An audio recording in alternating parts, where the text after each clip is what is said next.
បាទគ្រប់ជំរាបសួរបងប្អូនទាំងអស់គ្នាវិលត្រឡប់មកជួបខ្ញុំម្ដងទៀតនៅវេលាព្រឹកនេះជាមួយនឹងការអាប់ដេតតម្លៃហាងឆេងមាសជាប្រចាំថ្ងៃទាំងទីផ្សារអន្តរជាតិនិងទីផ្សារស្រុកខ្មែរយើងបងប្អូនទាំងអស់គ្នាយើងឃើញថាមួយរយៈកាលមួយសប្តាហ៍ចុងក្រោយនេះតម្លៃហាងឆេងមាសមានការធ្លាក់ចុះជាបន្តបងប្អូនទាំងអស់គ្នាគឺជាឱកាសសម្រាប់បងប្អូនដែលមិនទាន់បានទិញមាសដែរជាឱកាសសម្រាប់បងប្អូនធ្វើការទិញមាសតែម្ដងបងប្អូនទាំងអស់គ្នាក្នុងឱកាសនេះតម្លៃហាងឆេងមាសនៅក្នុងថ្ងៃនេះគឺជាថ្ងៃទី29ខែ5ឆ្នាំ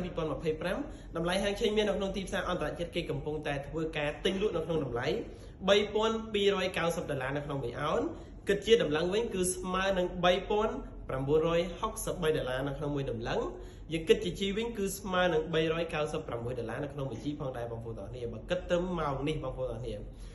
សម្រាប់បងប្អូនដែលមានគណនីទិញលក់មាសនៅលើឧបករណ៍និស្សិតបងប្អូនចង់ដឹងឬក៏បងប្អូនមិនទាន់មានគណនីទិញលក់មាសនៅលើឧបករណ៍និស្សិតបងប្អូនចង់ដឹងពីតម្លៃនៅក្នុងការទិញលក់បងប្អូនអាចជួយនៅក្នុងក្រុមរបស់ខ្ញុំបានមួយឬក៏អាចទំនាក់ទំនងមកខ្ញុំបានផ្ទាល់ក៏បានដែរដើម្បីធ្វើការរៀនពីរបៀបក្នុងការទិញលក់ក៏ដូចជាបើកគណនីក្នុងការទិញលក់តែម្ដងបាទអរគុណច្រើន